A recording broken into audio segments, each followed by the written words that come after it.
नमस्कार दोस्तों। मेरी शादी का कुछ ही महीने गुजरे थे। मेरे पति एक प्राइवेट कंपनी में काम करते थे। उनकी नाइट ड्यूटी होती थी। मेरे ससुराल में मेरे सास ससुर और मेरा पति और एक छोटा देवर और एक नंद भी रहते थे। मेरा देवर हर रोज़ एक नई फिल्म लेकर आता था जिसे मेरी नंद और वो अकेले बैठकर देखा करते थे। एक दिन मैंने देखने की जिद की। मुझसे देवर कहने लगा, यह तुम्हारे देखने वाली फिल्म नहीं है। मैं हैरान थी क्योंकि वो दरवाजे की कुंडी लगाकर देखते थे। मैं रात में वैसे भी बोर हो जाती थी क्योंकि मेरे पति सुबह आते थे और तब तक मैं कमरे में अकेली होती थी। मेरा देवर और नंद दोनों मुझसे बहुत कम बातें करते थे। देवर जब भी रात को घर आता कोई ना कोई फिल्म की सीडी ज़रूर लेकर आता और मेरी नंद और देवर दोनों कमरा बंद करके बैठ जाते। मुझे उनकी यह हरकत बहुत अजीब लगती थी। भला ऐसी कौन सी फिल्म थी जो बंद कमरे में सबसे छुपकर देखी जाती थी। मैं सोच कर रह जाती थी। मैं कभी कभी सोचती कि इस बारे में अपने पति से बात करूं, फिर यह सोचकर चुप हो जाती कि कहीं मेरे पति यह ना समझे कि उनके भाई और बहन से जलन हो रही है। वैसे भी आजकल तो बेचारी भाभी बिना वजह ही बदनाम हो जाती है। एक दिन मेरी सुबह आँख खुली तो मेरे पति ड्यूटी से वापस आए थे। मैं जल्दी से उठी और मुंह धोकर किचन में चली गई। फिर जल्दी ही सबके लिए और अपने लिए पति के लिए नाश्ता बनाया और नाश्ते ट्रे में रखकर अपने कमरे में ही ले आई। तब तक मेरे पति भी मुंह हाथ धोकर कपड़े बदलकर बिस्तर पर बैठ गए। मैंने कमरे में आते हुए कहा, आ जाइए नाश्ता कर लें। मेरे पति ने मुस्कुराते हुए मेरे हाथ से ट्रे लेते हुए धन्यवाद कहा तो मैं भी मुस्कुरा दी। मेरे पति ने पूछा, क्या हुआ, हाथ पर कैसी चोट है। मैं हैरान हो गई और बोली, कुछ नहीं, कल किचन में खाना बनाते हुए हाथ जल गया और मैं बताना भूल गई और रात खाने के बर्तन धोए पानी की वजह से छाला बन गया। मेरे पति ने कहा, ध्यान से काम करा करो। मैंने मुस्कुराते हुए ड्रामा अंदाज में कहा, जैसी आपकी आज्ञा। मेरे पति ने कहा, छोटी को कहा करो घर के कामों में तुम्हारी मदद किया करे। मैं कुछ सोचते हुए चुप हो गई। मैंने जब कोई जवाब नहीं दिया तो मेरे पति ने पूछा, क्या हुआ। मैं बोली, आपकी बहन तो सारा दिन अपने कमरे में रहती है, रात होते ही आपका भाई आ जाता है, फिर दोनों कमरा बंद करके ही बैठे रहते हैं। वो मुझसे बात तक नहीं करती तो मैं काम को कैसे कहूँ। मेरे दिल में आई बात मैं फ़ौरन अपने पति को बता दी। मेरे पति ने सोचते हुए जवाब दिया, चलो मैं खुद कह दूँगा। मैंने अपने पति से कहा, अच्छा भी आप नाश्ता करके आराम कर लीजिए, क्योंकि मैं जानती थी वह थके हुए आए होंगे। फिर मेरे पति ने कहा, तुम भी नाश्ता कर लो, ठंडा हो रहा है। फिर हम दोनों ने साथ बैठकर नाश्ता किया। उसके बाद मैंने कमरे की लाइट बंद की और बर्तन समेट किचन में आ गई और मैं अपने काम में लग गई। मैं अभी हॉल का झाड़ू पोछा करके थकी हुई सांस लेने के लिए 2 मिनट हॉल में रखी चारपाई पर बैठी ही थी कि मेरी नंद आ गई। भाभी नाश्ता बना दो, उसने तेज़ अंदाज से कहा। मेरी नंद के बात करने का अंदाज़ा ऐसा था जैसे सामने वाला उसका नौकर हो और वो मालकिन हो। मुझे शुरू से ही उसका व्यवहार बहुत अजीब लगता था, क्योंकि मैं कहती किससे, अगर अपनी सास से कहती तो वह कहती कि मेरी बेटी से बहस कर रही है। मैं घर का माहौल ख़राब ना हो इसलिए चुप थी। मैं चुपचाप किचन में आ गई और मैंने नाश्ता बनाकर अपनी नंद के सामने रख दिया। जब तक मेरा देवर भी उठ गया था, फिर मैंने उसको भी नाश्ता बनाकर दिया और अपने कमरे में आ गई। मैं अपने देवर के सामने बहुत कम जाया करती थी क्योंकि मुझे उसकी नज़रें बहुत अजीब लगती थी। मैं कमरे में आकर बिस्तर पर बैठ गई। मेरे हाथ में बहुत दर्द हो रहा था। मेरी आंखों से आंसू बह रहे थे। इतने में मेरे पति की आंख खुल गई। मेरे पति ने फिक्रमंदी से पूछा, क्या हुआ। मैंने अपने आंसू साफ करते हुए अपने पति को बताया। वो किचन में काम कर रही थी तो जले पर पानी लगने की वजह से दर्द हो गया। मेरे पति ने कहा, अरे तुम रहने देती, बिट्टो भी कर लेती, लाओ अपना हाथ दिखाओ। मेरे पति ने मेरा हाथ अपने हाथ में लेते हुए देखा और जिद करके हॉस्पिटल ले गए। डॉक्टर ने मेरे हाथ में पट्टी बांधी और साथ में कुछ दवाइयाँ भी दी। हॉस्पिटल से मैं घर आई तो घर वैसा का वैसा ही पड़ा था। नाश्ते के बर्तन जो मैंने अपनी नंद और देवर को दिया था, उसके बर्तन हॉल में वैसे ही टेबल पर पड़े थे। मुझे बहुत गुस्सा आया लेकिन खामोश थी। तभी मेरे पति ने चेयर पर बैठते हुए पूछा, यह बर्तन अभी तक यहीं रखे हैं। मैंने कहा, हॉस्पिटल जाने से पहले आपकी बहन और भाई को नाश्ता दिया था, तो वो बर्तन ऐसे ही छोड़कर चले गए। मैं अभी उठा देती हूँ और बर्तन समेटकर सिंक में रखने चली। तुम रहने दो, डॉक्टर ने तुम्हें काम करने से मना किया है वरना चोट नहीं भरेगी, और मुझे चेयर पर बैठने का इशारा किया। मैं उनके पास बैठ गई। मेरे पति ने अपनी बहन को आवाज़ दी। मेरे पति ने अपनी बहन को बिट्टो कहकर पुकारते थे। उनको शायद शुरू से ही आदत थी, वरना उनकी बहन बिट्टो कहीं से भी नहीं लगती थी। वक्त पर शादी हो जाती तो अभी तक छोटे छोटे बच्चों की माँ होती। जी भाई, मेरी नंद मोबाइल चलाते हुए गुस्से के अंदाज में पूछने लगी। मेरे पति ने मेरी नंद से कहा, ये बर्तन समेट कर किचन में ले जाओ और इन्हें धोकर भी रख देना। उसने गुस्से से अपने भाई की तरफ देखा। मेरे पति ने कहा, इतना हैरान होने की ज़रूरत नहीं है, तुमने खाया है ना तो धोकर भी रख सकती थी।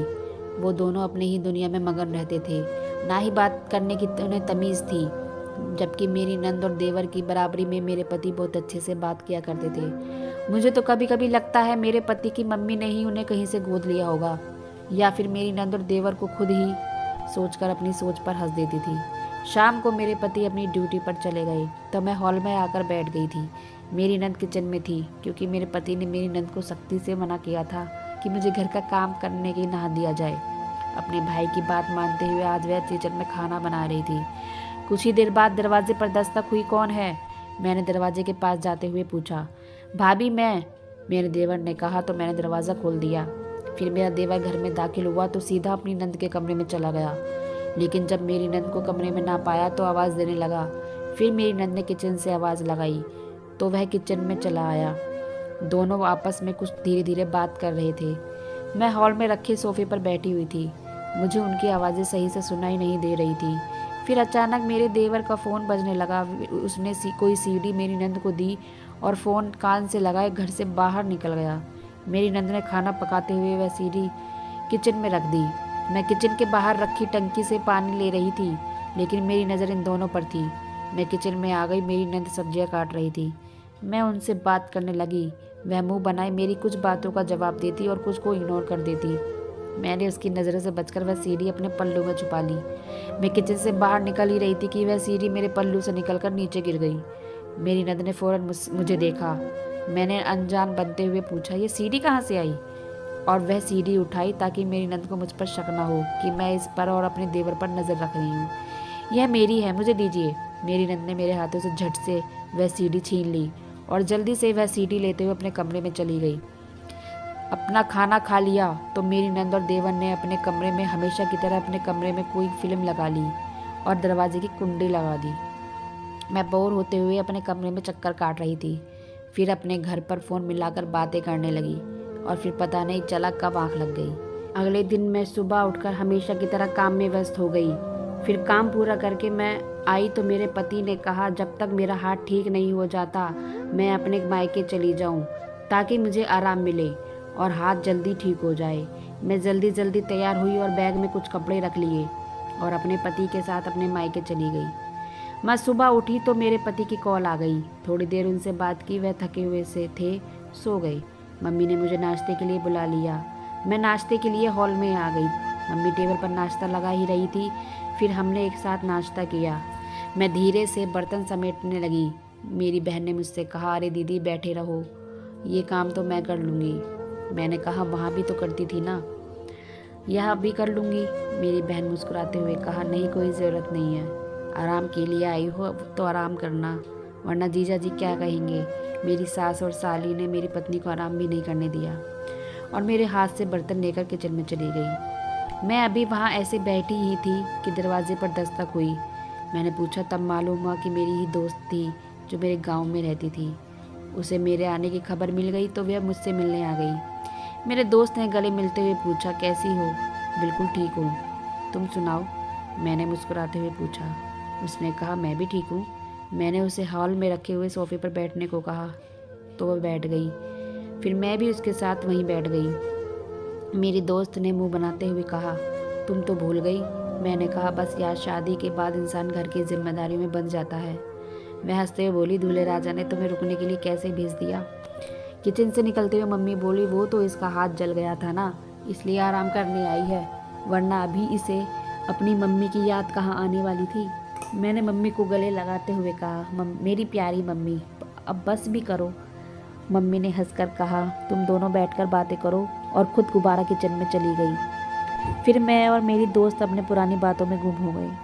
मेरे दोस्त ने कहा, तुम्हें याद है हमारे गांव की पिंकी आंटी रहती थी, उन्होंने अपने पति के मरने के बाद मास्टर चाचा से शादी कर ली थी। मैंने कहा, हाँ मुझे याद है, लेकिन क्यों, क्या हुआ? मेरी दोस्त ने बताना शुरू किया कि जब पिंकी आंटी ने मास्टर चाचा से शादी की थी तो उससे पहले मास्टर चाचा के एक बेटा था जिसके बारे में हमेशा गांव में सुनते रहते थे। किसी ना किसी से झगड़ा हो गया है। मैंने कहा, हाँ ये सब मुझे बात याद है। मुझे तो शुरू से ही मास्टर चाचा का बेटा खतरनाक लगता था। मेरी दोस्त ने कहा, तुम्हें पता है अभी कुछ दिन पहले क्या हुआ? एक दिन पिंकी आंटी उस लड़के के कमरे में चली गई तो उन्होंने देखा कि वह अपने कमरे में बैठा मोबाइल पर लड़कियों की फ़ोटो देख रहा था। उस लड़के को जैसे पता चला कि पिंकी आंटी ने उसे देख लिया तो वह उनसे डरने की बजाय उनको धमकी देने लगा। तो उन्होंने अगर ये बात किसी को बताई तो उनके साथ अच्छा नहीं करेगा। लेकिन फिर भी पिंकी आंटी ने चाचा को बता दिया। उन्होंने अपने बेटे को बहुत मारा। उस लड़के ने गुस्से में घर छोड़ दिया। एक दिन पिंकी आंटी किसी काम से घर से बाहर गई थी। उनके पहले पति से जो उनकी बेटी थी, उस लड़के ने पकड़कर उनके साथ ज्यादती कर दी। उनकी बेटी उसी वक्त से पागल सी हो गई और वह लड़का तभी से फरार है। बेचारी पिंकी आंटी बहुत रोती है। मैं ये सुनकर हैरान रह गई। मैंने अपनी दोस्त से कहा, मुझे यह सुनकर बहुत अफसोस हो रहा है। फिर थोड़ी देर बाद मेरी दोस्त अपने घर चली गई, लेकिन मेरे दिमाग से में यह सब बातें निकल नहीं रही थी। फिर मैं अपनी दोस्त के साथ पिंकी आंटी के घर चली गई। मुझे उन्हें देखकर बहुत दुख हो रहा था।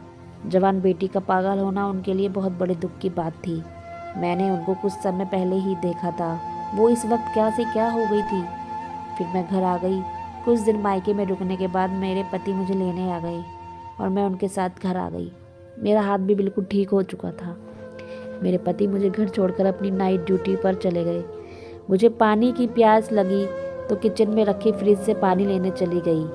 पानी की बोतल और गिलास लिए अपने कमरे में आ ही रही थी कि मेरा देवर नंद के कमरे के सामने से होकर गुजर रहा था, क्योंकि किचन और मेरे कमरे के बीच मेरी नंद का कमरा था। मुझे कमरे से कुछ आवाज़ें आ रही थी, लेकिन आवाज़ें इतनी धीरे थी कि मैं सुन ही नहीं पा रही थी। मैं दरवाजे पर कान लगाकर सुनने की कोशिश की तो मैं दंग रह गई। मुझे ऐसा लगा किसी ने टीवी में रोती हुई लड़की की पक्की वीडियो लगाई हुई है। मैं कुछ और सुनने की कोशिश कर रही थी, इससे पहले मेरे हाथ से गिलास गिर गया। मैं गिलास उठा रही थी कि मेरे देवर ने दरवाज़ा खोला और गुस्से से पूछा, यह क्या कर रही हो?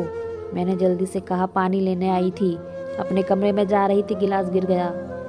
मैंने कमरे में जाकर देखा तो मेरी नंद बिस्तर में बैठी हुई थी। जिसे देखकर लग रहा था वो मुझे देखकर घबरा गई हो। उस कमरे से अजीब आवाज़ आ रही थी। मेरी नंद ने मुझे देखकर फ़ौरन टीवी बंद कर दिया। अब खड़ी क्यों हो, जाओ अपने कमरे में, मेरे देवर ने यह कहते हुए मेरे मुंह पर दरवाज़ा बंद कर दिया। अजीब बदतमीज़ है।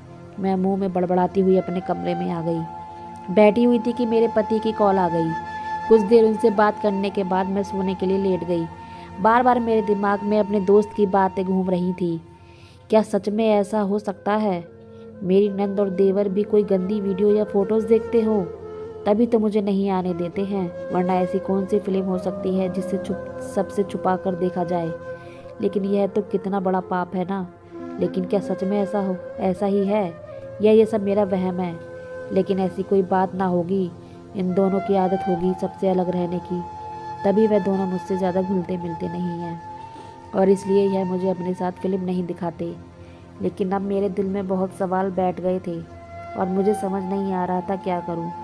यह सब बातें सोचते सोचते मेरा सर दर्द करने लगा। मैंने नींद की दवाई ले ली और सो गई। सुबह उठी तो हमेशा की तरह वक्त पर मेरे पति नाइट ड्यूटी से आकर सो गए थे। उनकी ड्यूटी से आने पर मेरी आंखें नहीं खुली। मैंने अपने पति को चादर उड़ा दिया और नहाने चली गई। नहा धोकर नाश्ता बनाया, तब तक मेरे पति भी उठ चुके थे।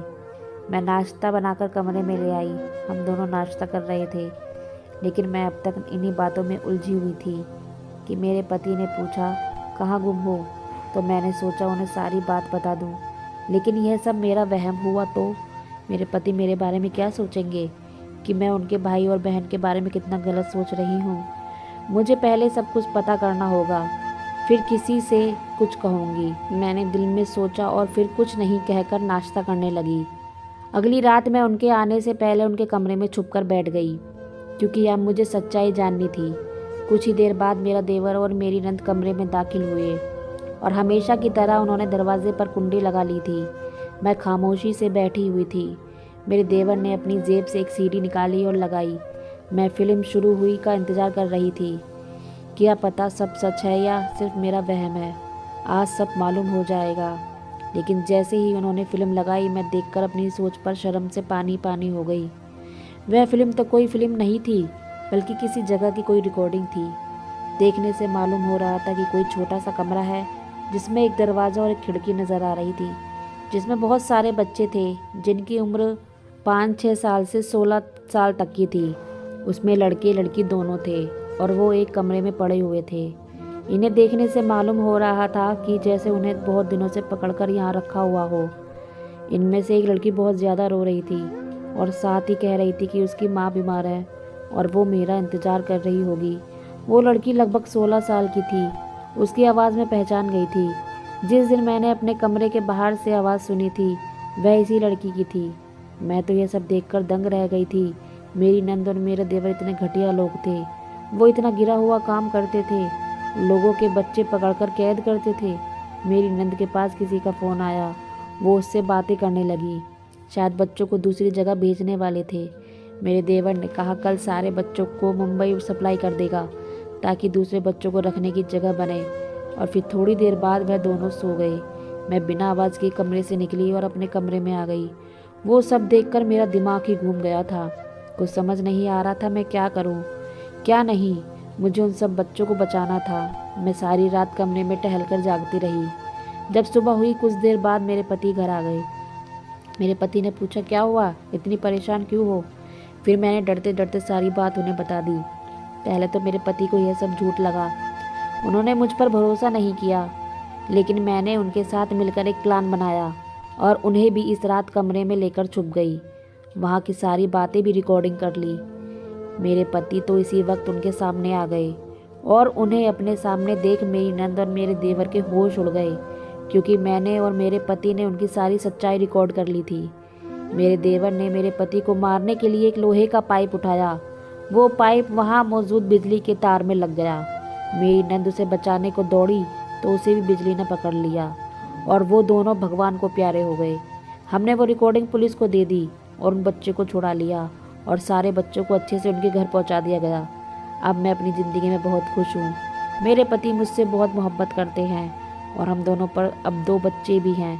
वो बहुत अच्छे इंसान हैं और उन्होंने सच का साथ दिया, जिसकी वजह से मेरी नंद और मेरे देवर अपने किए की सज़ा भुगत चुके थे।